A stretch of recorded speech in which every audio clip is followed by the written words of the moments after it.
Have you noticed that this show doesn't have any commercials? I'm not selling you diapers or vitamins or smoothies or gasoline. That's because I don't want any corporate sponsors telling me what I can investigate or what I can say. Instead, you are our sponsors. This is a production by our nonprofit, the Informed Consent Action Network.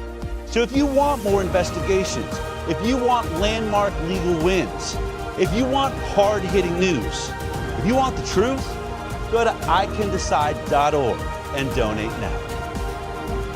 All right, everyone, we ready? Yeah! Let's do this. Action.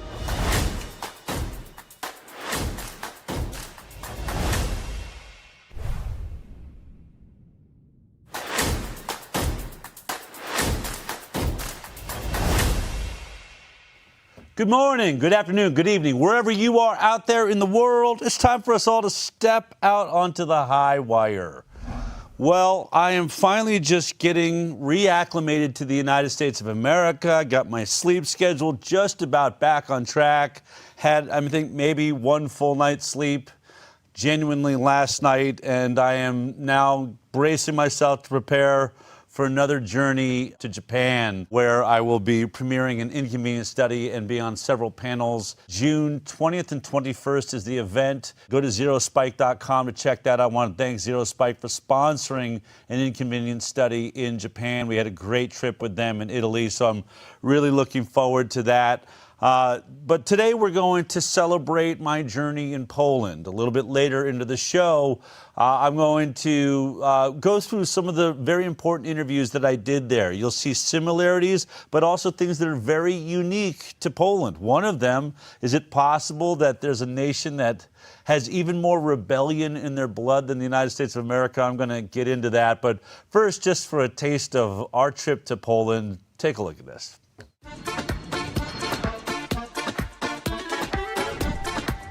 We're here in the first day in Poland where we're going to be giving testimony in the parliament. We're here trying to check in, giving my passport. Brian Hooker gave his passport. For some reason, we're the only two people that have not been approved right now. Mission accomplished. Essentially, every government of the world agreed to measures that had no basis in science. When there is a risk in any type of medical intervention, there must be a choice. I believe this is the most important issue in the world.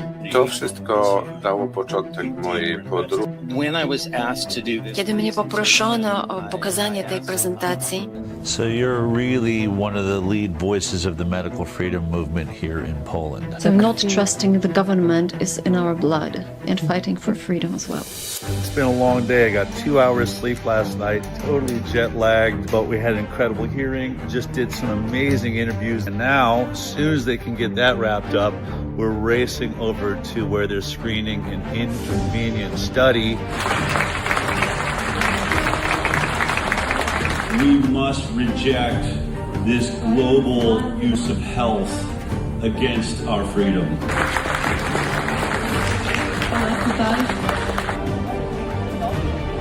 The people that stood their ground were fearless. I think some will say it was one of the most controversial films in the world. If not now, then when? Jeżeli nie teraz, to kiedy? If not us, then who? A jeżeli nie my, to kto? Our children need us now. You have the power. Wy macie władzę. Use it. So the speech I gave was in front of the presidential palace, and actually the president, when he was running for that position, ran on, I'm going to end vaccine mandates. Apparently there's been no movement on that whatsoever. They still have a pretty serious vaccine mandate law going on there. So there's a lot of people upset about that. But I'll get into those issues and discussing that later on in the show. First, it's time for the Jaxen Report.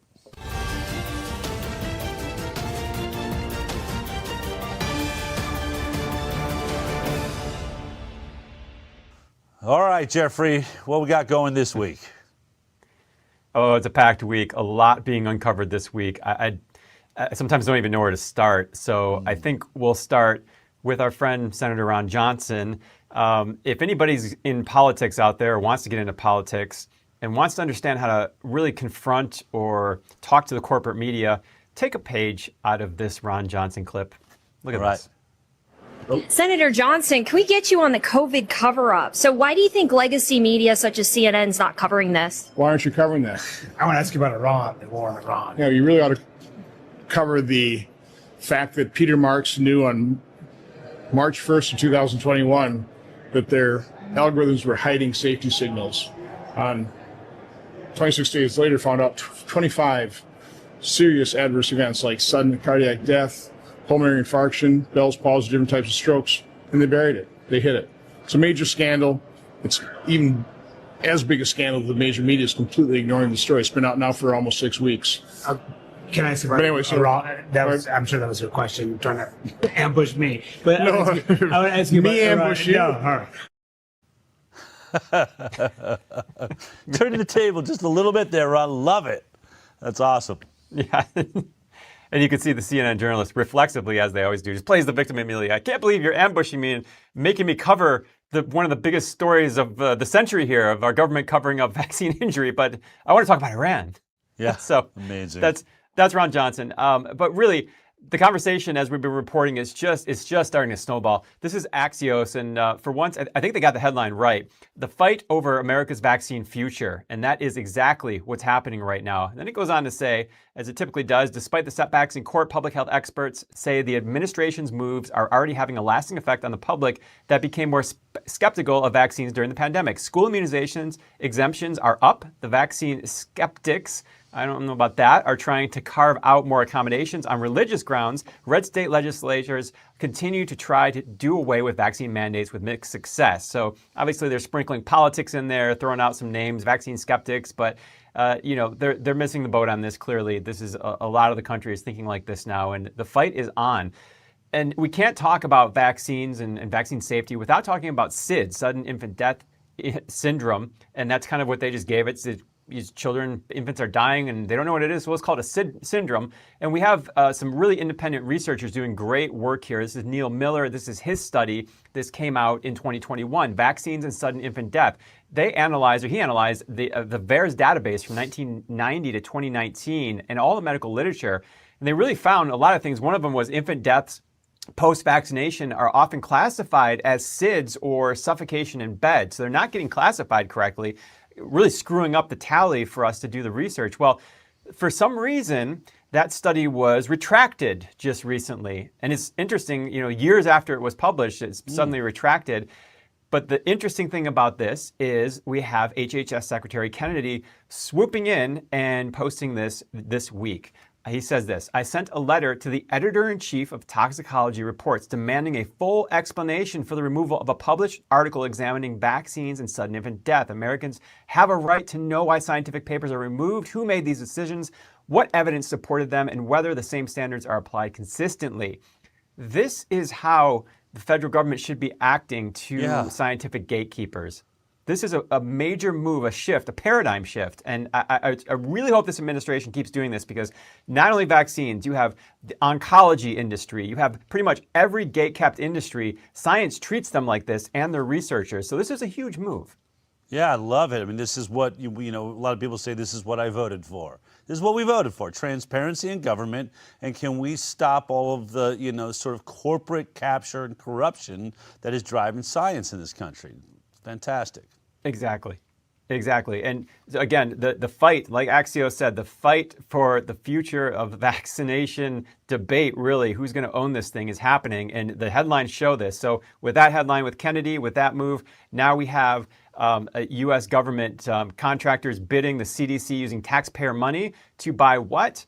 Well, let's look at this first one here. These are adult COVID vaccines to the tune of over $505 million. They're buying the updated versions of the COVID vaccine that was just greenlit because of a near unanimous FDA vote. But then we have the pediatric vaccines for kids, infants, children. They're spending more. They're spending more than the adult vaccines, $735+ million.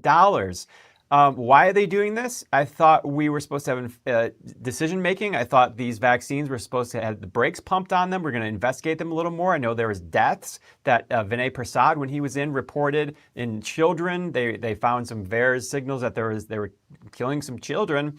Well, we have a legal update that we pushed to understand this decision. We want to know why this happened. This is not supposed to happen. Why did this happen? And our lawyers put a legal update to the CDC, NIH, Jay Bhattacharya, to ask, why did this happen? The public wants to know. So this is Informed Consent Action Network taking it to the administration when things like this happen. But I want to go back to Kennedy for a second, because we're supposed to have an ACIP committee coming up at the end of this month in June, June 24th. And right now, a judge has stopped that, even though there's an executive order by Trump saying these are the decisions that have to be aligned with other countries, European countries, with the vaccine conversation, the schedule.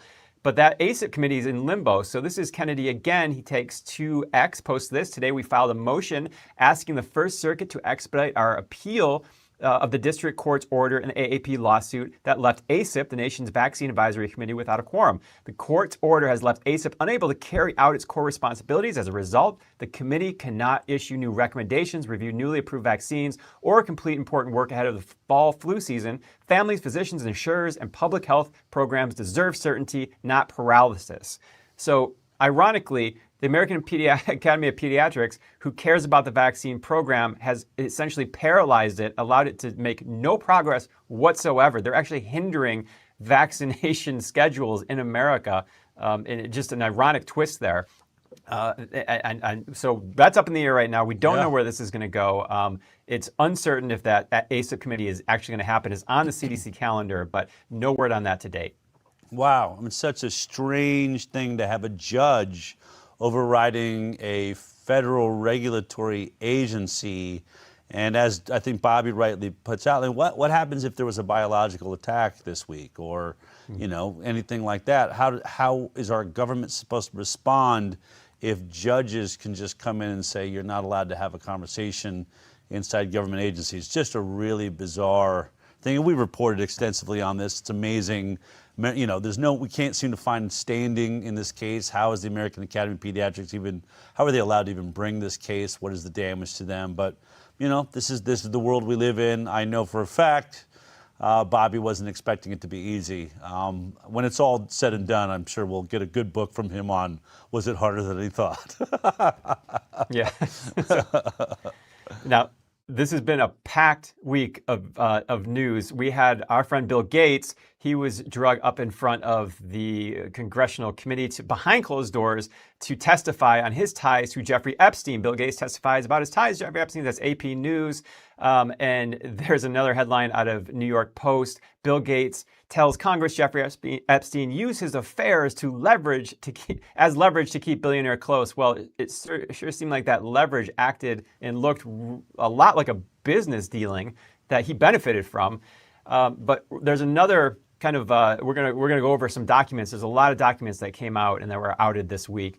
This is an investigation from Real Clear Politics, viral influencer, how Bill Gates' billions shaped U.S. medical research. Real Clear investigation, sorry. Remember, Bill and Melinda Gates Foundation, it was supposed to be a philanthropic, it's a nonprofit. We're here to help people. We're not here to make money. We're here to save the world and save children and give vaccines and stop infectious disease.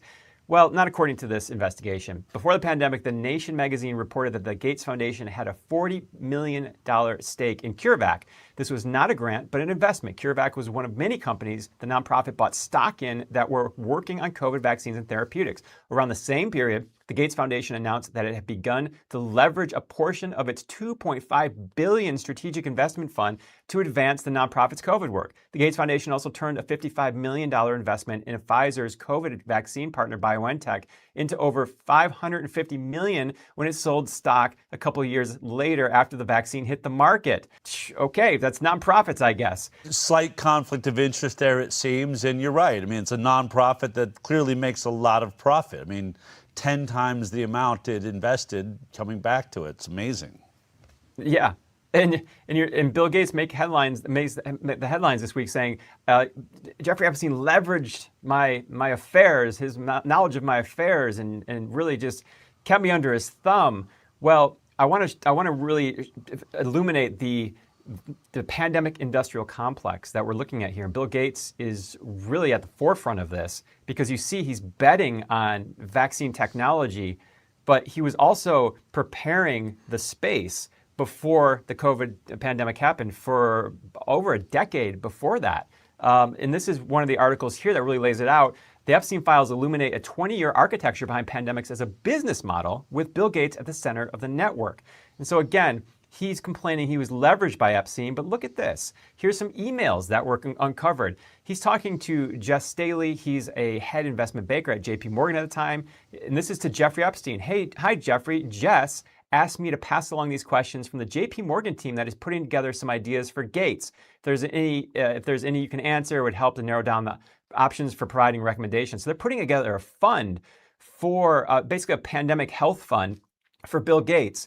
And they didn't go to Bill Gates, they went to Jeffrey Epstein, JP Morgan did, to ask how to set this up. Okay, well, here, and finally we have the rollout of this fund, JP Morgan launch of the Global Health Investment Fund. And you can see here, Bill Gates is the guest of honor, and you can see Jamie Dimon there, the head of JP Morgan, and then the heads of GSK, Merck, Pfizer, they were all there to get their money on this. And that was preparing this pandemic architecture before COVID even hit, that they made money on, as you just saw, that Gates made money on, betting on the stocks and really steering the public health response to this so he could make that money and his organization could make that money. And even in 2014, you saw him leveraging the White House with this fund, because this fund, that was in 2013, and you see him starting, here's another internal email. He says, next week I start Monday in Washington, D.C., mostly seeing executive branch people, including the president, on the budget and Ebola. So he's talking about the DAF fund. So he can say, I can easily talk about the DAF approach at the dinner. So this is this health fund he's promoting. He's talking to the president about it. He's talking about it with the Ebola fund. And so that's Bill Gates. That's Jeffrey Epstein. That's the leverage that I guess he didn't really want to do, but it sure seemed like he was working it pretty well and making a lot of money from this at every stage of this conversation.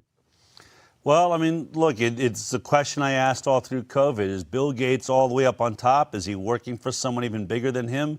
But nobody had the vision that he had to essentially take your money. You're being accused of running a monopoly. Say, oh, no, okay, you got me. I'll just defer all that funding into NGOs, nonprofits, and then goes to be the #1 provider of financing to WHO when America steps out. So #2 there starts Gavi, all of these things, invests in vaccines, invests in testing, I think, and essentially invested in health. And then all of a sudden we found ourselves in COVID, health being used as an authoritarian weapon on the entire world. And who was there? Bill Gates. I mean, pretty visionary when you look at it. And then to think, characters like Jeffrey Epstein and bankers like JP Morgan Chase are all inside of this cabal. I'm still, as I travel the country, I am trying to unpack what really happened there. It's, we see a lot of these pieces, but it really, Jeff, it's still hard to connect all the dots. Yeah, I mean, this is a global crime scene we're looking at this point. So yeah, absolutely. And there's more information that just came out. This is Rand Paul. He's making headlines also this week with more pieces of the puzzle. This was what he released just recently. Rand Paul released his timeline of Dr. Fauci's extension of contracts with the U.S. intelligence community. So here's the other angle. And let's just go right to this document he released. He put out, and this is all backed up by data and actual internal emails. And it shows here from 2003 to 2020, it says Fauci's ties to the intelligence community predated COVID by nearly 2 decades. So Fauci was embedded in the intelligence community. And why is that important? Well, we go from to 2020. This is a lot of the stuff we reported on with the internal emails. Dr. Fauci helped steer the early COVID-19 origins debate through NIAID-funded experts. We had all of those emails saying the origins paper, calling them up immediately, saying we have to have a talk. We have to talk about how we're going to construct this paper. But then in 2021, Fauci circles back around to complete the circle. Fauci then fed the intelligence community the very science he helped to orchestrate. So he was giving them the internal information. And here's one of the documents that was pulled out of this large dump that Rand Paul put forward. And this is from DARPA, the Defense Advanced Research Projects Agency. You can see it says unclassified at the top. And you can see the date there is the 13th August 2021. That was 5 days before they released the booster shots for the third vaccine for the rest of the public. Keep that in mind as I read this. So this is a DARPA memo to the Department of Defense. So we're pretty high level here when we're reading this. And this was the breaking news at the time. It says SARS-CoV-2 is an American-created recombinant bat vaccine or its precursor virus. It was created by an EcoHealth Alliance program at the Wuhan Institute of Virology as suggested by the reporting surrounding the lab leak hypothesis. The details of this program have been concealed since the pandemic began. Again, public's not getting this. The reason why non-pharmaceutical interventions like mask and medical countermeasures like mRNA vaccines do not work well can be extrapolated from the details. The reasons why the early treatment protocols work as curatives are apparent, and it goes on to talk about specifically why both of those statements are true. Imagine where we'd be if the public could have read this, if the president at the time, or if Kennedy was HHS secretary and he took this memo and confirmed it and said, we're releasing this right now. It's going out on all social media. We're going to have a public conversation about this pandemic so we can get to the bottom of this. Wow. This thing keeps unfolding as we get deeper and deeper into it. I'm glad Rand Paul hasn't taken his eye off the prize. So important right now. Yeah, and a couple other people that haven't taken their eye off the prize. Just to move on to the next story here is the Director of National Intelligence till June 30th, Tulsi Gabbard. Tulsi Gabbard went to social media and released this video recently with some bombshell information. Take a look. After months of searching through intelligence community holdings and files, today I'm releasing new evidence of long-standing U.S. government funding of more than 120 biolabs in over 30 countries. Now, these biolabs include labs in places like Ukraine, which could be at risk of compromise due to the ongoing Russia-Ukraine war.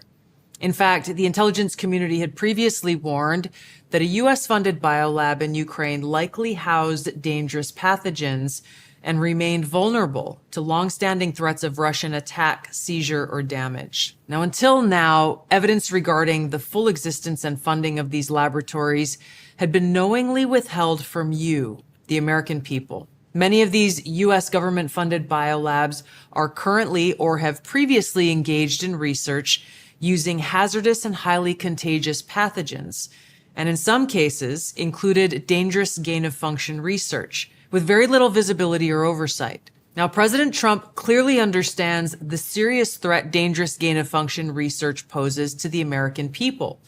And this is why he took decisive action over a year ago. On May 25th, 2025, he signed an executive order to end federal funding of gain-of-function research around the world. Here at ODNI, I issued new guidance to the intelligence community directing increased collection on these laboratories and facilities overseas. And we're already seeing the results of this increased collection.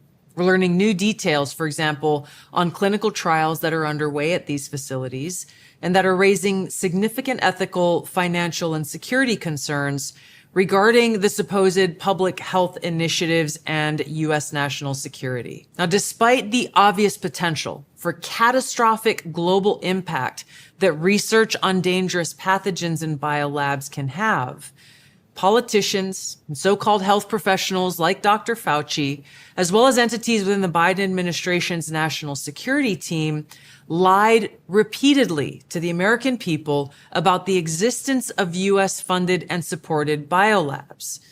Not only did they lie, they threatened those who attempted to expose the truth. So this release today breaks new ground, as the information surrounding the existence, history, locations, and funding of these U.S.-funded biolabs has been intentionally covered up by very powerful people who falsely claimed that these biolabs didn't exist. Now, they accuse anyone who says otherwise to be foreign assets and traitors to America. Boom. Well, she's obviously, I know she's already put in her resignation, but she is not leaving without making a statement. That's incredible. And researchers are still, really, the public's really trying to wrap their head around this. This is such a big revelation. And notice she said clinical trials we've revealed are underway at biosafety labs with biological weapons around the world. This isn't the end of the story. I mean, this Yeah. is the beginning of a massive, massive unraveling here. You can go to the press release here from DNI, the Office of the Director of Department of National Intelligence. But we want to talk about here when she's talking about lies from previous administrations. Remember, there were questions during the beginning of the Russian-Ukraine war about U.S.-funded biolabs, and look at how the Biden administration handled those questions. Take a look. Okay. I wanted to follow up on your tweet yesterday about being on the lookout for Russia to use chemical or biological weapons in Ukraine and possibly creating false flag operations to use them. What is the evidence to back that up beyond what you said in the tweet that it's a pattern from Russia? Is there more to this than it just being a pattern for them? Well, they have a large biological and chemical weapons program. So it's a pattern, but they also have the capacity. Well, I'm not going to get into specific intelligence. We look at all of those factors. And we also know, and one of the main issue that prompted my Twitter thread yesterday was that Russia has a history also of inventing outright lies like this, which is the suggestion that the United States has a chemical and biological weapons program, or Ukraine does, that they're operating. Russia is the country that has a chemical and biological weapons program. So the objective was to make clear the inaccuracy of the information, the misinformation they're trying to put out, and make clear to the world that they not only have the capacity, they have a history of using chemical and biological weapons, and that in this moment we should have our eyes open for that possibility. Wow. I mean, it's wild to just hear Tulsi saying, lie to the American public, and then just to reflect back on that, all the things that were said to just be Russian disinformation, one of them being the vaccine issue. They said that was being driven by Russian bots. I was like, that's interesting, because I think I'm a part of the movement around medical freedom and vaccine risk awareness. I haven't run into a bot. Then we saw the Hunter Biden laptop make its way all the way into the debates, saying that was Russian information. It was not. Misinformation, it was not. And now we see Tulsi laying out all these biolabs, as Rand Paul has been saying the entire time, and to watch the bold-faced lie coming to us that that's just Russian disinformation. It's scary, man. It's scary to think that they believe they would get away with it, I suppose, is, shocking in itself. And it's a lie with such global consequences, and you can see it wasn't just a press statement there. The media ran with this. Outright lies. Psaki calls out Russian disinformation on non-existent U.S. weapons labs in Ukraine. Okay, well, let's go to this press release from the Office of the DNI, Gabbard. She reveals the evidence there, and you can see here in this first paragraph, 120 biolabs in over 30 countries. So it's not just Ukraine. And then she goes on to say, until now, evidence regarding the full existence and funding of these laboratories have been knowingly withheld from the American people. Information surrounding the existence, history, locations, and funding of these U.S.-funded biolabs has been intentionally covered up by powerful people, falsely claiming that they do not exist and accusing anyone who says otherwise to be a foreign asset and traitors to America. I mean, those are huge, huge words, huge statements. That puts a stake in the ground. We're in a new world now, where you can have these people in the government, these certain people just fighting and exposing this much information. And with that press release came unclassified documents. So let's look at those. These are the declassified biolab reports from the Office of the Director of National Intelligence. You can see here, this is the capital city of Ukraine, Veterinary Institute of Experimental and Clinical Veterinary Medicine. They say it probably at least some dangerous pathogens, and almost certainly remains vulnerable to longstanding Russian information operations, seizure, and damage. Then you can go down, everything is redacted at the second paragraph, but you can see that organization there is focused research on diagnostics and vaccines. And then it goes on even further. It says, as recently as 2019, had at least some biosafety and biosecurity deficiencies, most notably in rooms handling contagious Brucella bacteria, according to reports. And again, the DoD was part funding this under the Biological Threat Reduction Program. We can go down to another picture here. You have an image of Ukraine, the map, and you can see all of the biosafety labs here. And you can see there's a BSL-3s. There's quite a few of those there. This says over 40 labs built and supported. This is by the United States. And they have BW pathogens. These are biowarfare, bioweapon pathogens from the Soviet era. They're calling them, quote, especially dangerous pathogen certifications. And then final image from this declassified document, you can see, according to the Ukraine labs, the web of connections to U.S. bioweapons defense industries. And you can see there USDA, CDC, all of these places collaborating in Ukraine with these bioweapon labs that were supported and helped funded and built by the United States. And at the bottom there's a little tiny company called Metabiota. Well, it's interesting because why would they cover this up? Why would Jen Psaki go up there and lie to the American people? Well, maybe because the son of the current president at the time was securing deals, backroom deals to get these biolabs set up. Here's 2022 New York Post. Hunter Biden helped secure funds for U.S. biolab contractor in Ukraine. And they actually posted the emails here. You can read them. And this is the emails. As promised, I've prepared an attached memo which provides an overview of Metabiota, our engagement in Ukraine, and how we can potentially leverage our team, networks, and concepts to assist Ukrainian culture, economic. Then it goes on to say, please find few initial points to be discussed for the purposes of analyzing the potential of this, as you called, Science Ukraine project. And then, sure enough, you can see there in 2014, you have usspending.gov that they give a start date, and you can see anywhere between about $18.4 to $23.9 million Metabiota is receiving from the Department of Defense to help with these Ukraine-based biolabs.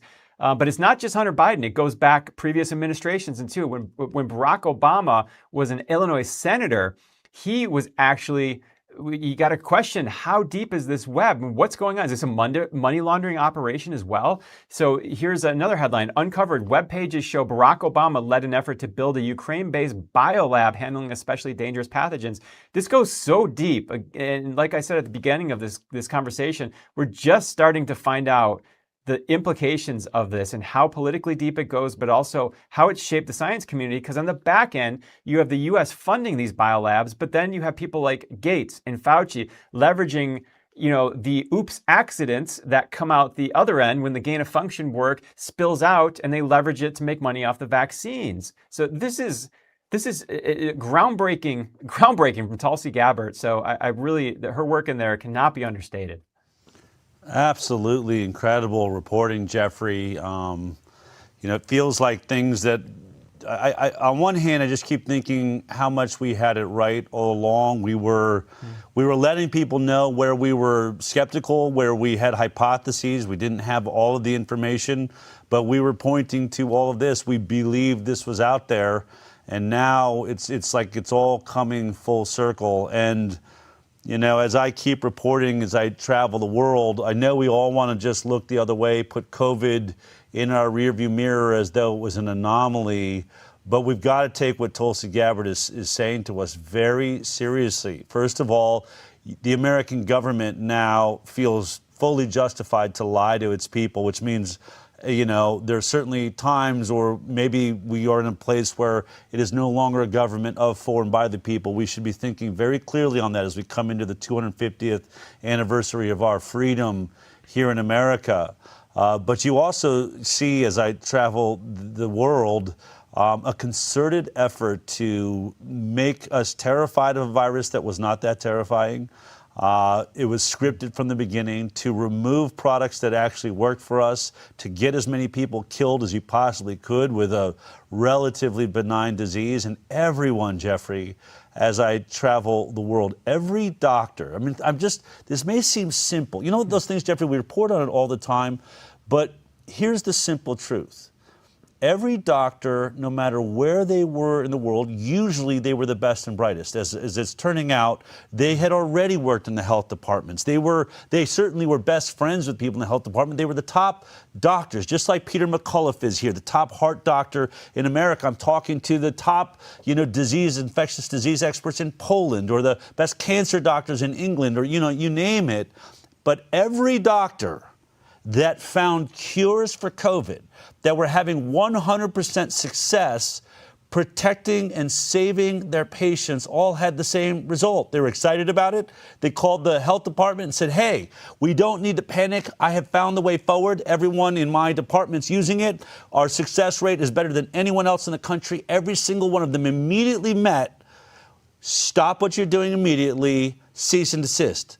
What do you mean? I thought we were looking for a cure. Henry, it's me. Bob, it's me. Like, we're friends.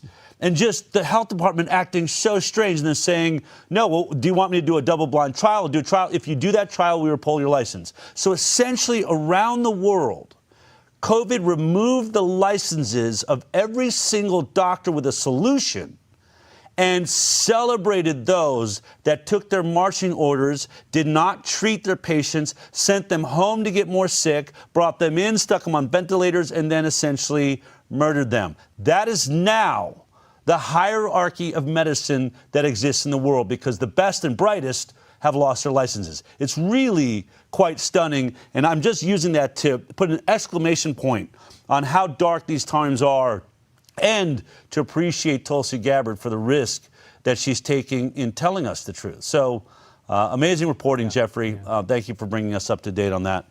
I'll see you next week. All right, Tom. Thank you. Well, look, I say it I say it every week. You are funding lies. You're funding liars. You're funding liars in your government. You're funding news agencies to lie to you. Like when you see, Ron Johnson being asked about an issue and CNN doesn't even want to cover it. Doesn't want to cover the biggest. Think about it. If this is true, which clearly we know that it is, but even for CNN or any reporter, if our government lied about the dangers of a vaccine they were forcing us to take and more people were dying than we knew, how is that not a story? I'm not interested in that story. I'd rather talk about Iran or whatever's going, these are amazing things. Journalists not having any sort of question inside of them, running on scripts that they're just presenting to us. When the world is starting to turn that direction, especially if you live in a free country, the moment you start realizing that even the news agencies and the letters you used to trust and those news anchors you used to trust can no longer be trusted, the party maybe you grew up in can no longer be trusted, that's a crisis. That's a crisis in which you need to work, and we all need to work very hard in finding our community. Where are the truth tellers? And where am I going to get my information? Because clearly this isn't the end. Clearly, we can't think that this is over. Silicon Valley hasn't stopped making vaccine passports that are going to go in your phone. They haven't stopped social credit scoring systems. Pharma hasn't stopped making mRNA vaccines, whether Bobby's getting them tested or not, or blocking them for the moment. So everything that was supposed to be brought in place by COVID is still full steam ahead. And as I travel the country, I start realizing we are all just in different timelines with the authoritarian global takeover, if you will.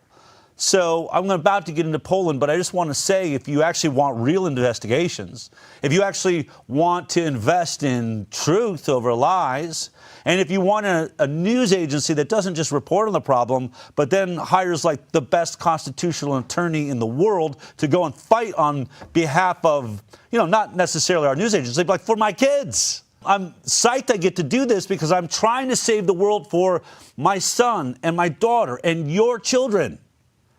We're going to get one shot at this, right? We're coming into the closeout. Can you imagine if that administration that completely and totally lied to us was still in position today? Where would we be? What would this country look like? What would the world look like? So while we have some wind at our backs, I hope you'll help us get it done. We have the $1.5 million match right now. It's going great. Where are we at? There we are, $550,000, which is awesome, but we only have till the end of June to make up about $950,000. So I would love it if you would recognize this opportunity to double your money, to double your investment, to make the world a better place, but most importantly, to make sure that this 250-year anniversary is not just an anniversary of the death of a nation, but the celebration that our light continues, that freedom continues, that free speech continues, and free press continues, and freedom of religion. All of it is contained in this vaccine issue, and no one is better at fighting for it than we are. So I hope you'll become a recurring donor. Just hit that donate button at the top of the page. Whatever you can give. We're asking for $26 for 2026, $26 a month. That just means drop one lunch or maybe one breakfast, really, a month, intermittent fast, and send it over to us. It does actually make a huge difference. But if you can do more, or if there's a special project you want to get involved with in all that you're seeing, or want to have a list of the things we're working out, why don't you send us your information at info@icandecide.org and just let us know that you want to have a completely private conversation. They all are, and we'll discuss maybe how you can donate. We take donations by mail, stock, international transfer, crypto, vehicles, gift cards, legacy giving, because we are in the crisis point right now. Aaron Siri, we're going to be sending him to the Supreme Court maybe within the year, but certainly on the horizon. So really, anything you can do to help. If you're listening right now, just pick up your phone, text the number 72022, write in the word donate, and I'll respond with a text to you to get you involved, to let you be a part of the Informed Consent Action Network so that you feel the victory every time we have a victory. So that when you hear that news, you say, you know what? I funded the news agency that told me that 4 years ago. That's what we're doing here, and I want to thank everyone that has made the High Wire possible. I want to thank everyone out there in Europe, the people that have funded my going out to France and Poland and Zero Spike in Italy and Japan, where I am this week. But ultimately, this journey is in a way blowing my mind. I guess some of you might be thinking, Del, like, no, duh, you were reporting on it the whole time. But there is just something to hearing different nations, different doctors in different places when they tell the story and it's identical, like, I had a cure and I lost my license for talking about it. It's insane. We kind of, I think we've just become numb to these statements. But how was it happened on day one in Italy? How does it happen in every hospital? Every head of the hospital is like, oh, yeah, no. We are suddenly going to reverse a centuries-old, if not longer, idea of early treatment is best. No, we're going to delay treatment, something medicine had never done before, and everyone was okay with that? It was amazing. Well, thank God for the freedom fighters. And there's really one of the biggest ones I've ever met. There's one mom that everyone, if you're in Poland, credits with, no, she runs the medical freedom movement in Poland and is able to get, at times, hundreds of thousands of people into the streets of Poland for some of the biggest protests we saw during COVID. She got a couple thousand out just for me and Brian Hooker and a few politicians to give a speech in front of the presidential palace. I'm talking about Justyna Socha. Her Stop Nop is the nonprofit that she runs everything through. I had an opportunity to sit down with her and just get a sense of, how are you in this? How big is this? Are you going to win? Take a look at this. What is your area of expertise? What are you doing in this discussion? Nazywam się Justyna Socha. My name is Justyna Socha. I am the president of the Polish Association on the Knowledge of Health and Vaccines. I am mother of 4 children, and I'm a mother of a son with post-vaccination complications. Currently, I've been cooperating with Polish members of parliament, with medical doctors, and with lawyers, and we are about to change the system. So you're really one of the lead voices of the medical freedom movement here in Poland. Corporate media call me the leader of anti-vaxxers in Poland. Good for you. Was the injury to your child what first got you into this? That was the first thing, but it was the financial penalties that were imposed by the Polish government on me that made me act, because I sued those decisions, I won at court, and I started helping other parents. When did Poland begin the vaccine mandate that would then cause fines if you didn't do it? The mandate of vaccines started even before the Second World War with the vaccination against the pox, and it was always mandatory, and there were fines, and there was even a risk of going to prison. But it definitely intensified with the regime change in Poland, when Poland actually started to become the colony of the corporations.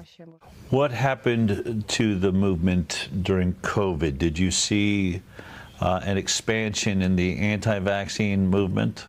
The association Stop Now has become a fundamental element in this movement. And on the 28th of November 2020, the Chief Sanitary Inspector Jarosław Pinkas was in charge of managing the pandemic in Poland. He said a very specific thing. He said that the artificial intelligence that was used for counseling to the government did not anticipate the anti-vaccination movement, did not anticipate that people would get information so quickly. They say here in Poland, maybe 50% got the COVID vaccine. If that's true, that's the lowest vaccine rate maybe in the modern world.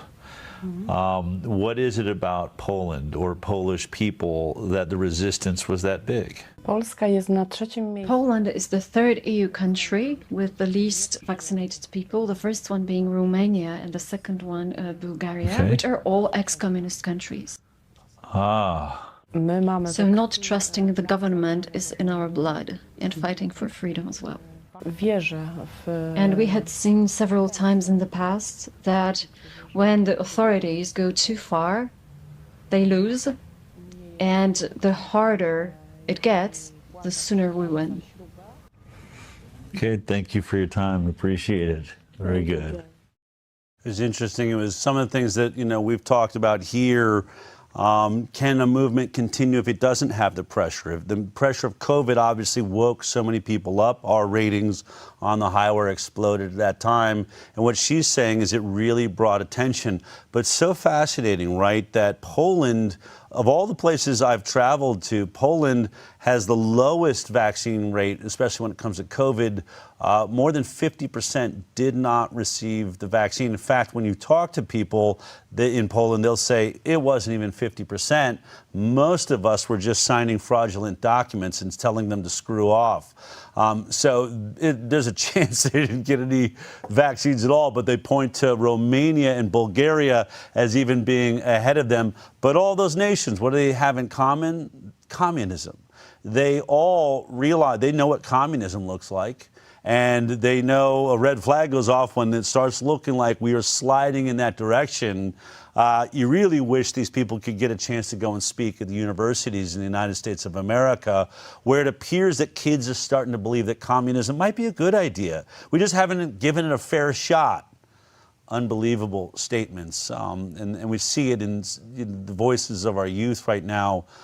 In America. I wish they could have visited Poland. But Justyna is a dynamic character. What an amazing person. Her own vaccine injury in her family, a pushback. She fought in courtrooms and won, and now she's leading this movement. They say there's about 3 or 4 members of parliament that are now on their side. They too have, a Rand Paul, a Ron Johnson, a Thomas Massey, there in Poland, and every one of those individuals pulled me aside and said, will you please talk Justyna into running for MP? We need her inside of government. All this stuff outside is great, but we need her power inside of government. We'll see where all of that leads. But one of those MPs that made it possible for Brian Hooker and I to deliver like 30 or 40-minute PowerPoints in Parliament that was recorded, just like we're in the Senate, was recorded on their system, broadcast live from the government channel. A super awesome opportunity. His name was Roman Fritz. A great guy, dynamic, who believes in freedom and is in the fight of his life in Poland. Here's what he had to say. I'm a member of Polish Parliament, and my name is Roman Fritz. I'm one of 3 MPS of the Polish Party of the Crown of the Republic of Poland. Justyna is a leader, I guess, of a movement. Do you see that movement as having some voting power, to help politicians like yourself get elected? As you have heard Justyna speak, she mentioned that 70% of young people in Poland are below the age of 30, are not planning to vaccinate their children. It is a very clear signal to me and an indicator that it may have a political importance in elections as well, because there is no other political party in Poland who would officially speak about not having a mandate on vaccinations in Poland in their political agenda. To us, it's obvious because it infringes upon freedom, and freedom is our main value. Did you push back against mandates? At that time, I was not a member of parliament, yet I was a politician and deputy president of the Confederation of Polish Crown Party. So what we did in the time of COVID, it was in autumn 2020, we convened a parliamentary commission session and we called it Nuremberg 2.0. And that was the atmosphere as well, because we wanted to speak out about the absurd and the criminal nature of the activities that were imposed on citizens during the COVID-19 regime. So we had witnesses, and we had accounts of people who were hurt, and the regulations that were imposed were not legally correct. They were not in line with the research on health and medicine. Here in Poland, I'm hearing that the COVID vaccine uptake was only about 50%. I'm traveling the world right now. That means in the industrialized first world nations, Poland may be the least COVID vaccinated. What does that tell us about the Polish people? I think one of the features the Polish people have is their ability to really maintain common sense. They are quite distrustful. I think this quality that people have in Poland is due to our past with communism. We learned not to trust whatever was said on TV, because back then, these were things that were not quite true, to say the least. I'm hearing rumor of a potential vote for a law to take away the right to holistic medicines, herbal medicines, things like that. This is a plan, and it has been present for 2 years. When the Polish parliament was trying to process this draft law, that there is only one correct way of treating people, which is based on so-called science-based medicine. Science-based medicine, and anything that does not fall into that category would not be accepted. The plan is to have punishments, to persecute practitioners of non-conventional medicine, which would be anything different than the medicine governed by the system created between pharma and the government. There is an example of a medical doctor from a town in Poland where her medical license was revoked because she uses homeopathy to treat patients. What is the likelihood? Is the energy in Poland moving in that direction? In this very building, we had a small debate regarding this draft, and the members of parliament and representatives of governmental agencies and bodies, plus the lobbyists from Big Pharma. They behaved as if they were the sales representatives of the pharmaceutical industry. So I am convinced that this draft can pass and it may enter into force. The only question is, will the President, Karlo Nawrocki, veto it? Because he may, and I hope he will. If he does, it will be blocked. It seems this law would take a step further than almost any other nation in the world. Do you feel that Poland is on the front line, is being used as a test group, maybe for the EU, but also for America and the world? I think it's quite possible. And if the test works in Poland, it then may be promoted or spread out throughout the entire European Union. To answer the question, why Poland? I think a good reason might be the very strong mandate that the governing coalition received in 2023 when they gained their power. And since then, those people have been trying very hard to make our lives harder and harder. That's the way I see it. Thank you for your time. I appreciate it. Thank you for coming here. Yes. Yeah, welcome again to Poland. Thank you. Well, Roman was a really cool guy. I was psyched to get to spend some time with him. I had made a mistake. He wasn't in Parliament during COVID. He was sort of running the party that he would end up getting a place in Parliament. But, you know, hosted Nuremberg 2.0. That's what they called it. That's how they saw it. So, you know, fighting for freedom right there in Poland. But this law, everyone's talking about it, and we should really be considering this too. Look at this. The government has adopted a lex impostor. That's the name of the bill, up to $1 million zloty fine for violating patients' rights. Essentially, if you use any form of natural healing modalities, you could be fined up to $1 million Polish currency for doing that. I mean, this is the first time I've heard of something like that, but I have seen the writing on the wall. I've been saying, as I speak to chiropractors conventions and all health conventions all of America, the pharmaceutical industry's ultimate agenda is to get rid of any competition. It's the end of sort of when Rockefeller, you know, went out against homeopathy, started creating drugs made out of the petroleum that he was getting out of the ground. The whole, you know, the Lexner report, all of these things get down to that. But as I said, when you travel the world, you start seeing we're just in different stages of an overall global goal. And in Poland, they're attempting, and as he said, it looks like it will pass unless it gets vetoed by their president, a total removal of your ability to any holistic health modalities. I believe there'll be chiropractic, acupuncture, homeopathy, herbals, who knows what happens with vitamins. And that's happening in a nation where they can't even get 50% of the people to believe in the vaccine program. So just something to keep our eyes on. Do we think that that's impossible in America? That'll never happen in America? I would point to COVID. We were locked in our homes. My kid wasn't allowed to go to school. That happened in America.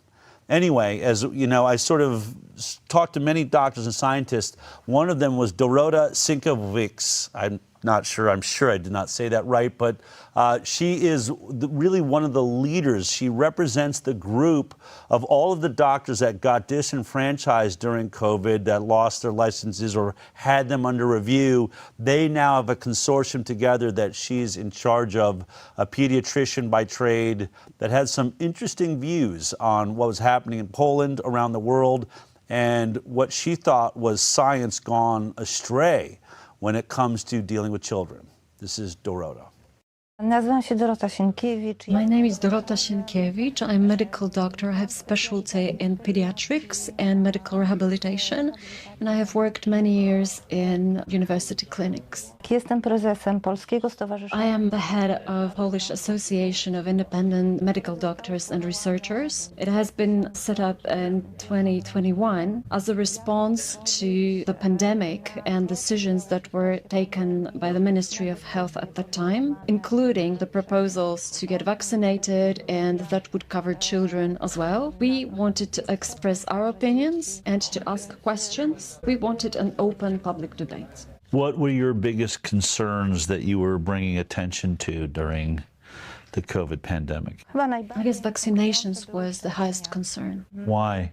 I guess it was the highest concern because we had by then some information from international researchers and also some Polish professors of genetics saying that these vaccines were not actually vaccines but experimental products that could disrupt human genetics and cause serious adverse effects. I was most concerned when I learned that the plan was also to vaccinate children, and according to clinical principles, the children may receive vaccines only after the trials on adults are finalized, and we knew that the vaccine products were only at the third phase trials, which made it even more scary. Prior to COVID, had you questioned vaccinations of children? My first specialty is pediatrics, and then I specialized in medical rehabilitation, and I worked at neurology departments. And even before that, I was interested in natural healing and natural remedies, homeopathy, for example. I had realized that vaccinations posed a problem, and I took part in debates in the Polish parliament around vaccines, speaking about the dangers that substances such as adjuvants bring and about the complications. In my day-to-day practice, I had seen children with post-vaccination injuries, with developmental delays, and with neurological deficits. In America, we've seen an incredible decline in overall health of our children. Roughly 13% had chronic disease in the 1980s, and now it's over 54% in that range. What have you seen in your career as the health of children in Poland? I worked at gastroenterology and allergology clinic with children. The main narrative was that allergy and GI problems are civilizational diseases, the diseases of the 21st century. Now I am certain that GI and allergies, their chronic nature, is related to the amount of vaccinations that children received. I had seen an increasing and intensified increase of chronic diseases prevalence in Polish children. That's interesting. So they blame it on modern society, allergies, but don't recognize the big change in modern society is vaccinations. Yes. Wow. Is there persecution of doctors that speak out in Poland? So recently in the association, we had covered the topic of HPV vaccines, and we addressed that on our website and in the parliament, and we got sued, and there's a court case in this doctor's court. It's like a disciplinary proceeding. March this year, my license was unsuspended. It had been suspended when I recorded a short video to children, to adolescents and young adults, warning them of the dangers of the vaccination against COVID-19. So I got my license suspended for 1 year. It got unsuspended, and now I have the next court case about HPV. What gives you the courage to speak up the way that you do? I'm a pediatrician, and I know too much to stay quiet and not to raise an alert. I want to be able to look myself in the mirror. There is a quality about Polish people. I think we have some gene of resistance. We have also kept some common sense, at least a group of us. Historically, we had been fighting many times for our freedom and sovereignty. We could be the ones to show the world how it is done. I hope you're right. Thank you. Thank you very much, and thanks for your coming. It's amazing when I was watching that clip again, and I just thought, you know, we don't hear on the news anymore. There's one doctor named Andrew Wakefield that's made a connection between vaccines and autism. Those days are long gone. There's not one doctor now. There's, 20, 50, 100 in America that are vocal about it, but now you're seeing doctors all around the world that were all on the same research, coming to the same conclusions. But wasn't that an amazing statement? She said that in Poland, they train you that all this rise in autoimmune disease and, neurodevelopmental disorders and gut dysbiosis, those are all products of what they call a civilizational diseases. There's a rise in civilization diseases, meaning the more civilized we get, the sicker we get. What a bizarre thought, yet in some ways it's really honest. Yeah, if we keep being as antiseptic as we are, if we keep putting antibacterial soaps on everything and, taking away the priming of our children's immune system through natural childhood illnesses, they're right. We are seeing a rise. It's kind of a good way to put it. Our modern society that is weak and moving us towards Wall-E, if you will, we're all just floating pointlessly in space, is slowly just destroying the health of our species. Essentially, we're not going to the gym and working out anymore. We're not working out our immune systems. And so, as I've said before, we're the only mammal on the planet whose bodies can no longer handle the environment. Instead of protecting us, our immune systems are attacking our own bodies. Just happens to be the smartest mammal, or in this case, I guess, the most civilized, that are having such a problem with illness. Well, obviously, if you have doctors like Dorota, whose license was revoked for a year, other scientists and doctors like America that are, having their license under threat, all of these people, there's a forced vaccine program that really took hold right around the same time as SB 277 in California, which is something I'm finding too. Right around 2014, there was this surge all around the world, and California just happened to be a part of it. Or was it planned? Were they all going to the WEF and say, guess what we're working on this year?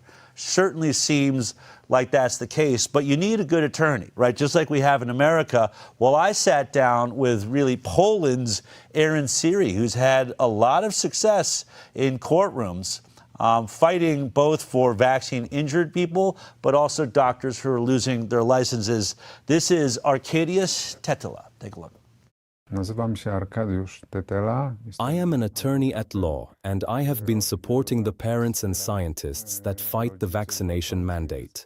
So I represent the parents at court when they file complaints against post-vaccination injuries. In 2018, I was counseling and supporting the Citizens' Legislative Initiative that was aimed at stopping the vaccination mandate in Poland. What made you focus on vaccinations? My son, after one of his vaccines, he developed complications. And before that, I hadn't realized how serious the risks were. I started noticing how much of the medical procedures are being imposed in Poland, the procedures that involve risk, and to what extent the institutions that should protect the rights of the citizens really don't do that. And quite the contrary, they seem to be acting in the interests of pharmaceutical companies. The COVID-19 pandemic made me realize how serious this problem was, particularly when doctors started to be really persecuted. So I got involved in supporting them and helping these doctors. The court trials reminded me of witch hunting, where the statements of the doctors didn't matter, and the evidence they would put forth didn't matter. What I saw back then was unparalleled to anything that I had witnessed before. The accused doctors, they were charged with no evidence of their guilt. Their licenses were suspended, not as a result of a medical error, but preemptively based on their opinions, and it was like a protective sort of measure for them not to practice. So, to regain our medical freedom, the first thing is to exclude a possibility where they are punished for their medical opinions. The second thing we do is, if we see problems like these ones, we put forth Citizens' Legislative Initiative, like a draft of an act of law, and we did that in 2018 when we wanted the vaccines to be voluntary and not mandatory. The third way that we act is when every parent, if they receive the financial penalty, the fine for not vaccinating their child, they may go to the court. So the fines in Poland, they are up to 50,000 Polish zloty, which would be like maybe $15,000 per dose. And there are 29 doses. Per dose. Per dose. So, if they lose the administrative court, they can appeal to the Constitutional Court. And there are 300 cases about the mandatory vaccinations waiting to be reviewed by the Constitutional Court, which is the largest number out of any other topics that are at the Constitutional Court now. And the fourth way is the civil lawsuit for the compensation for the post-vaccination injuries. So they don't have liability protection here. Nie mamy aktu takiego. So we don't have the liability protection as the active in 1986 by Ronald Reagan in the US. We may sue the producers. We do that, and we also sue the state, the Ministry of Health, the doctor that administered the vaccine, the center, the clinic where they work, and the insurer. And these trials are really interesting because oftentimes they would just ping-pong the blame, saying that it is the doctor that made the wrong decision and so on. So we expect ruling in many of such cases. For instance, in Warsaw, there's a case of a boy, Adam, and after vaccination he developed autism, and he had metal poisoning when his brother, who was not vaccinated, doesn't have any metal poisoning in his a healthy boy. So we are expecting expert opinion on that. My hope is to free ourselves from the influence of the big corporation on our lives, and also to enable an open medical discussion for doctors to regain our freedom. So when Polish people realize that they had been lied to, they really mobilize a huge power. So I think we will have this enormous power to change our country and the world. And the determination of parents whose children were injured is an unparalleled determination. Some amazing things he pointed out there. First of all, what really woke him up was the fact that he felt like he was watching witch trials, watching doctors losing their license, and in court they could provide no evidence for any wrongdoing. What have they done wrong other than just seeing solutions where you're saying there are no solutions? Really incredible situations. He's doing brilliant work, but the bombshell was that Poland does not have liability protection. And he said to me, let me connect with Aaron Siri. We may have a way in to Pfizer, to Moderna here in Poland that you don't have in America. He'd like to team up. And these are the types of things that I'm discovering, right? We may actually be able to help each other. There may be benefits that certain nations have a different set of rules or laws. If we want to, deal with Pfizer or get data or Moderna, maybe America's not the strongest place to do it. Should we be working, with allies across the ocean? I definitely think so. And this is some of the work, as you're watching this, that is now taking place. We're not just the high-wired international news show. How about our C4 and the legislation, the work that our legal is doing, working with other nations where they may have some strength? So certainly capitalizing on several moments like that. There's a couple of attorneys I've met in our travels, one great one in France too. So just so you know, if you're like, well, why are you traveling the world? Because our answer may not actually be here. Our Constitution, our legal system, since we've got liability protection, this may not be the best place to fight this. So why don't we go fight it where maybe we can win? So some of the things are in the works from that. Ultimately, there was a great scientist. He was in the FDA, just brilliant, is focused on autism and all sorts of neurodevelopmental diseases. He was a hero in Poland until he decided to speak out against COVID like every other great scientist and doctor who had blood moving through their veins. Only thing is, he hasn't stepped down. He hasn't stopped. Doesn't matter that they removed him from Poland's FDA. He happens to have one of the biggest social media followings right now. People are tuned into his every statement, and they're dramatic. This is Piotr Witczak. Take a look at this. I am a medical biologist, and for many years I have worked in governmental agency that is equivalent to American FDA or European EMA. It is the Polish Agency for Health Technology Assessment and Verification, where I assess the safety and efficacy of drugs, and I have a PhD in medical biology and immunology. When you first began your work, were you a fan of vaccinations? Did you believe in vaccines? I believed that vaccinations were one of the biggest inventions in human history, and that was undisputable. But then, when I worked at the governmental agency, I noticed that something was wrong. The wake-up call was, for me, one of my close friends who regularly received the flu vaccines, and he had some other toxic metal exposure, and he noticed how his health started to decline very rapidly. And he associated that with the regular flu vaccines. He presented some data to me, and it was the first time where I verified the source data, the materials that are the basis for modern vaccinology and the mainstream science. What did you discover in that investigation? What I discovered, it shocked me. none of the vaccines were tested in a trial that would use an inert placebo just to check for safety. What also surprised me a lot was how many toxic ingredients were there in vaccines. For instance, the ethyl mercury, which was not tested for safety, and there was no justification proven to even use it in a vaccine. And we keep injecting those substances to infants.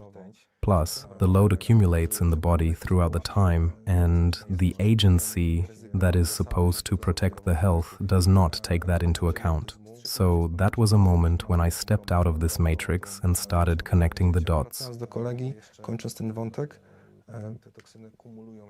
Why aren't more health department officials seeing the problems with safety in vaccines?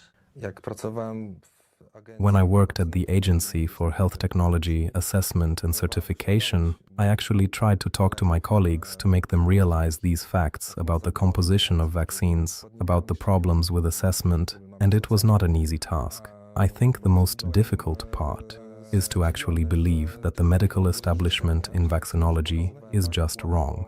For instance, Professor Plotkin, that is just wrong, and that this entire world is either so corrupt or buys so easily into this narrative.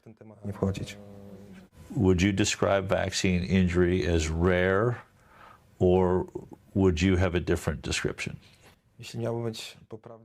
I can state with high probability that vaccines constitute an important risk factor in terms of developing autism, allergies, neurodevelopmental diseases, and others, both in children and in adults. And I believe that these complications are not rare. In my practice, I deal with injured children, and I can see how underreported the post-vaccination injuries are. The doctors do not report them, and the parents are discouraged from doing so. In the first film I made, Vaxxed, I interviewed a scientist named Doreen Granpeche, who has more autism centers around the world than I think anybody. And I asked her if autism keeps going, does she imagine we could have a world that is autistic? And she said, I believe we're already designing that world, that the cell phones and our disconnection from each other is making it easier for everybody to communicate when they're all starting to have social, issues. I think America is maybe the worst, but what is your assessment of what you're seeing in the population in Poland? I do agree that we're looking at the society that will be autistic soon, and I think it will be due to several factors. There is this civilizational progress that plays a role, and there are sociocultural changes. But what we also need to take into account is the toxicological burden, and people, when they have their bodies full of toxins, they react in a different way to stimuli. For instance, children with autism, they have quite a negative reaction to electronic devices, which is a very intense reaction, and that is due to hormonal disturbances that can be treated. They can be controlled. So there is a contributing factor, and there is the main driver, which I think is the toxic poisoning that starts already in the fetal period with the mother's health condition, plus the quality of food, the diet, and the lifestyle. Are you concerned for your career? Are people at risk for speaking out on these subjects?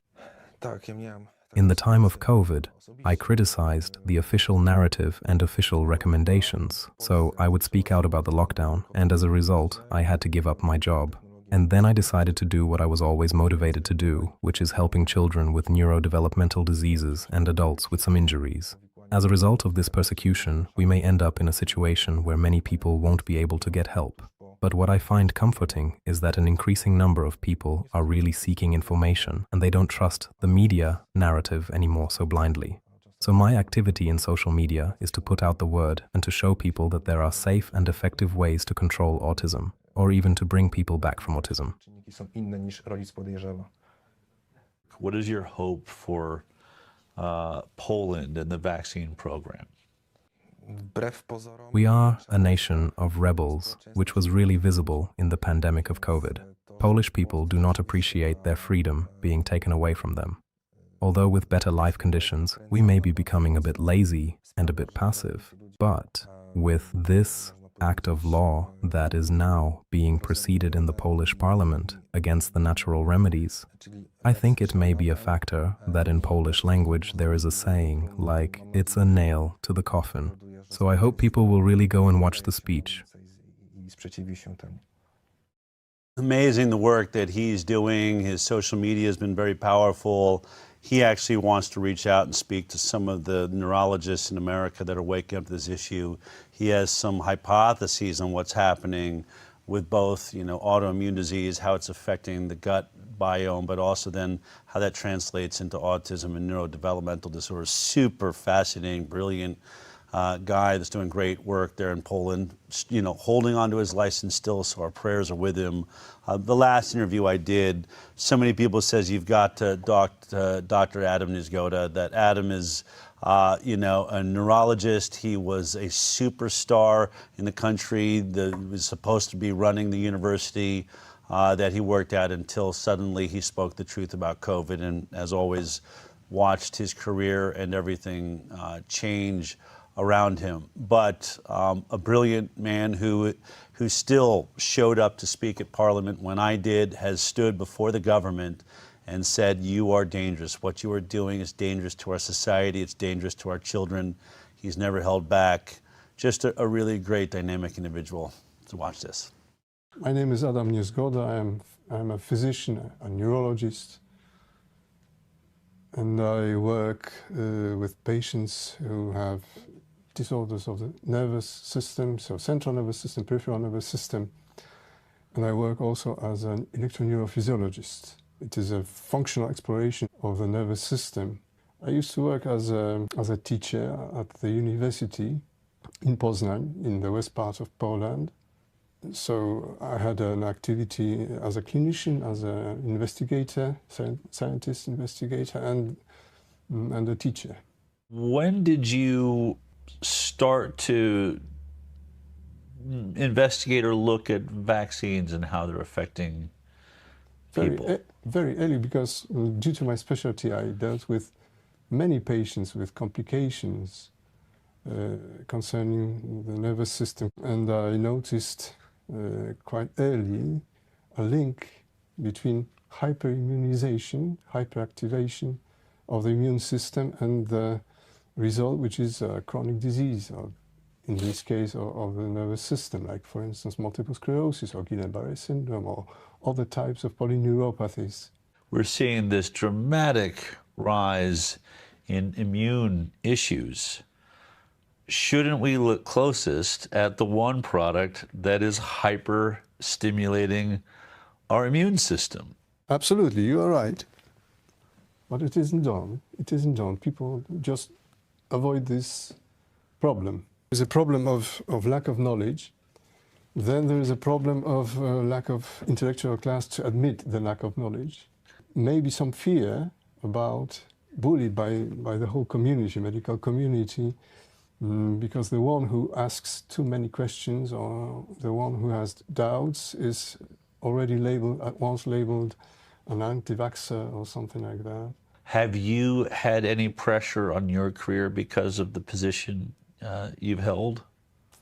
Yes. 1 month or maybe 2 months after my when I spoke up for the first time here at the Parliament in 2021, when I was warning my nation about the problems and the threats, the dangers associated with too much hyper-immunization, I was called to my boss and I was asked, do I want to work still here, so at the university? So that was the first warning from that side. So don't speak too much, otherwise probably we will not extend your contract or something like that, which finally took place. And I didn't try to get it extended because I was not interested into working in this type of community where the scientific truth is swept under the carpet and only legends have the right to exist. Have you looked at autism at all? I have, and to my own surprise, after the massive campaign of vaccination during COVID time, there was also a very dramatic skyrocketing increase in autism, including the adults. And the line of that increased incidence of autism is a line which reflects or is parallel to the line of saturation of the society, of the nation, with these preparations, so with anti-COVID vaccinations. This is a proof, I would say 100% proof of causal link between these two events. I knew that autism in general is a kind of end state of inflammatory event which takes place within the encephalon, so central nervous system, so, which leads to a kind of encephalopathy, and then finally to the end stage, which is this dysfunction which we call autism. As well as in children, we can observe such an increased incidence in the adults. Was for me a surprising thing. But we should not deny the reality we face in the numbers, statistics, and so on.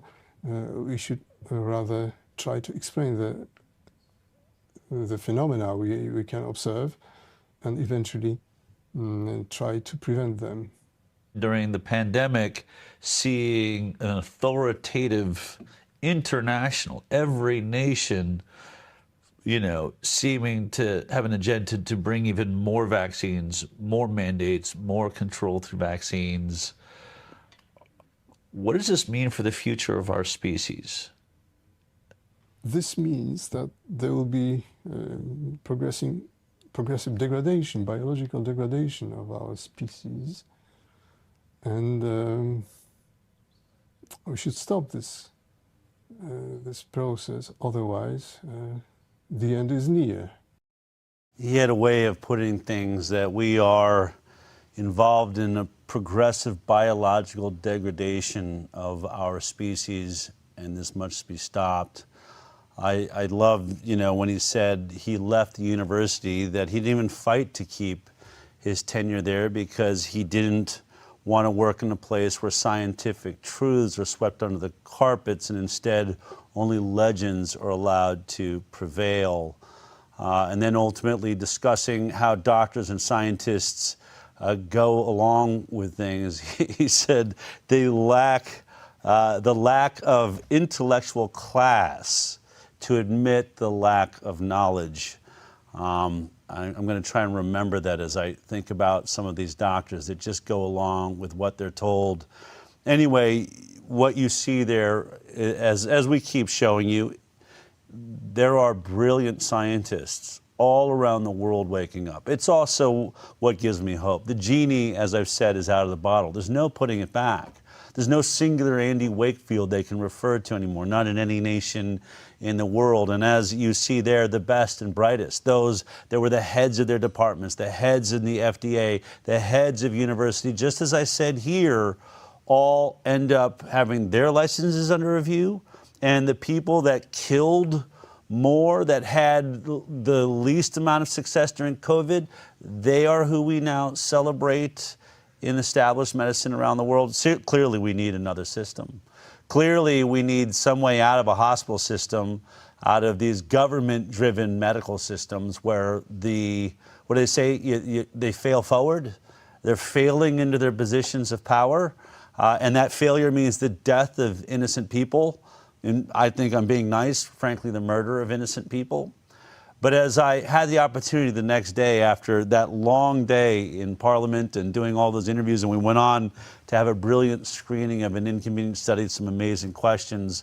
But then they had set up a stage out in front of the presidential palace in a beautiful mall there in Warsaw, outdoors, and at least 1,000, maybe 2,000 people gathered there in the streets to hear it. I kept thinking as I always just sort of go with whatever I'm feeling as I step onto a stage, and I couldn't shake how everyone I met with, and you saw it in those interviews, we're talking about the gene. We have a gene in Poland that makes us rebellious. Some even said they've tested and found this rebellious gene in the Polish people. I don't know if that science is true. I don't know how that study was done, but they all do have a sense of pride that they do not buy into the system the same way other nations do. And so my call to them in my speech in front of the presidential palace was, we only had 30% not get the vaccine, and we got Robert Kennedy Jr. and Donald Trump, the most hated guys in media, elected. Can you imagine? So you can't imagine what we could do if we had 50%. And so what are you doing? What are you doing as a nation? That was my call to them. In fact, here's a little bit of my speech in front of the presidential palace in Poland.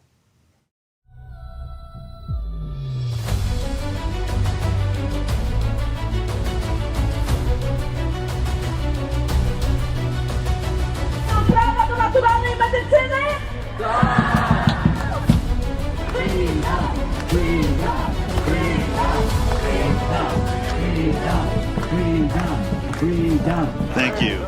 I bring greetings from America. Thank you for accepting us here in Poland. It's an honor to be here.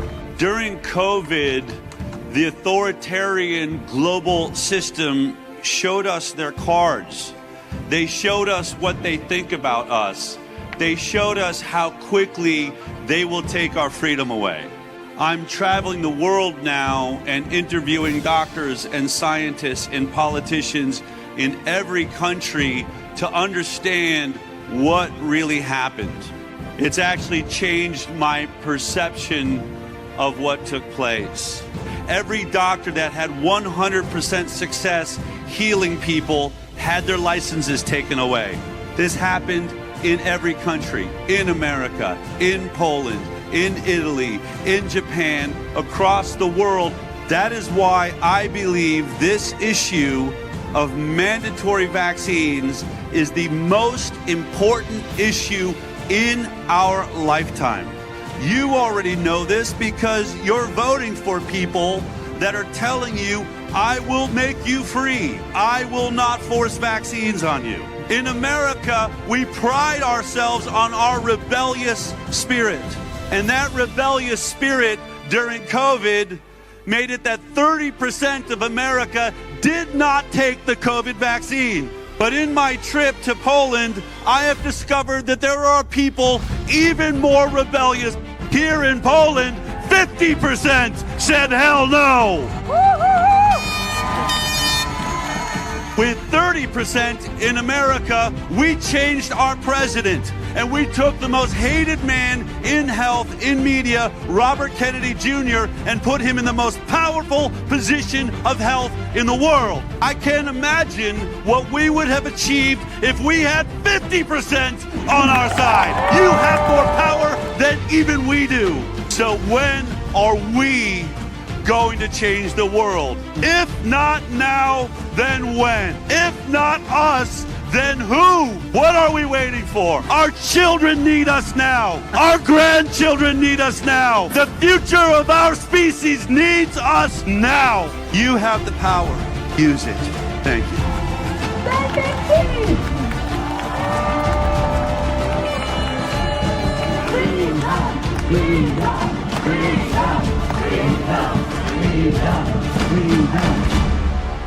It's really amazing. I feel like we're finding kinship all over the world. We will be doing a show in the near future, going through the interviews I did in France. I still have to show you the incredible interviews I did in England.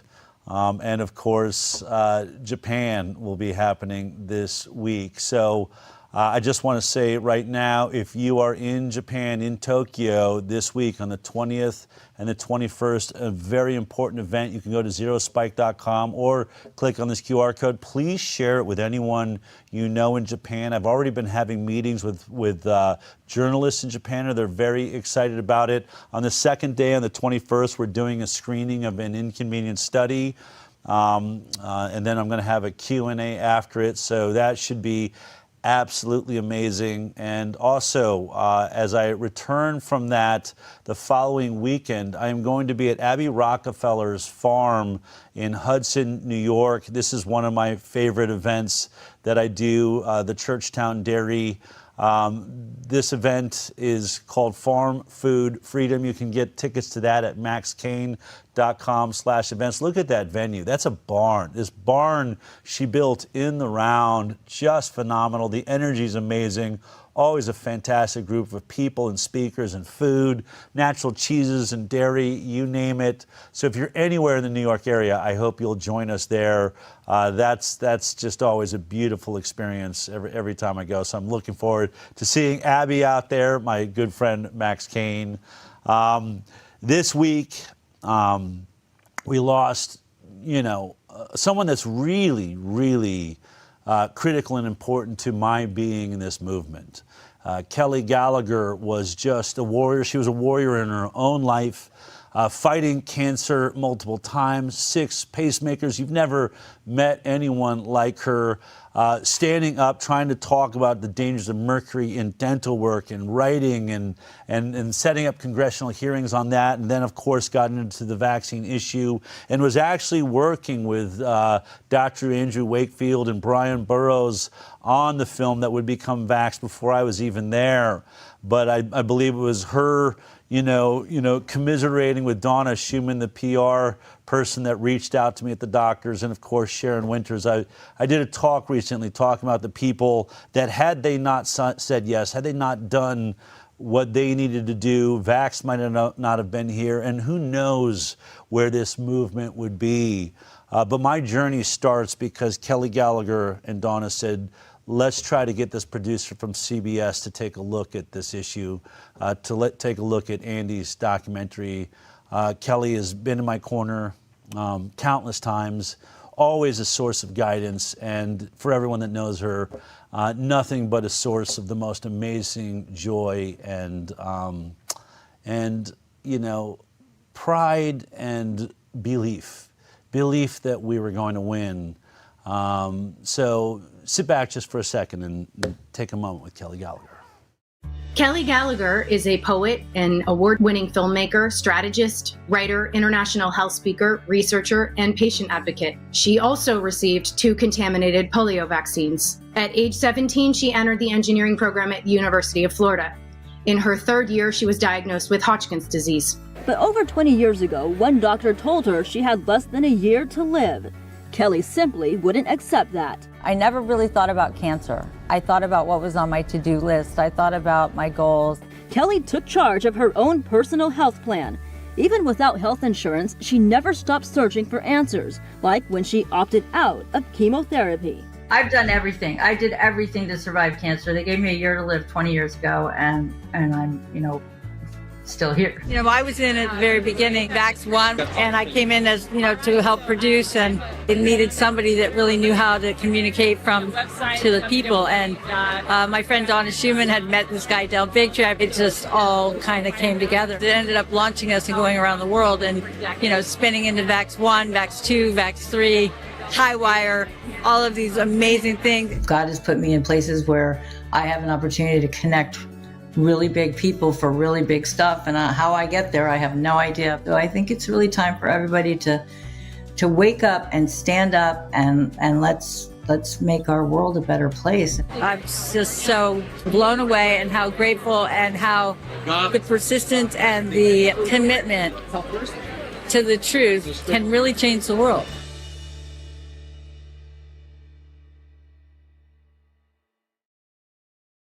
I had an opportunity to speak to Kelly a couple of times over the last few weeks, and there's something amazing that when your time has come, to be able to look back and say, I did everything I could. She did what she dreamed to do. She felt complete. She knew she'd given it her all. She'd made things like Vaxxed happen and so many other things, Docs Who Rock, great events. I hope we're all so lucky that when we look back, we can say we were present and accounted for, that we did what we could do, that we can look our children in the eyes, we can look at our grandchildren and think about a future and say, we stood up. We stood up for what was right. No one did that better than Kelly. You will be missed. And for everyone, we're going to continue to report the truth all around the world. We're going to share what we share, which is this existence, this life. And we're going to stand for what's right in whatever form that takes, in every way we can. And I'll see you next week on The High Wire.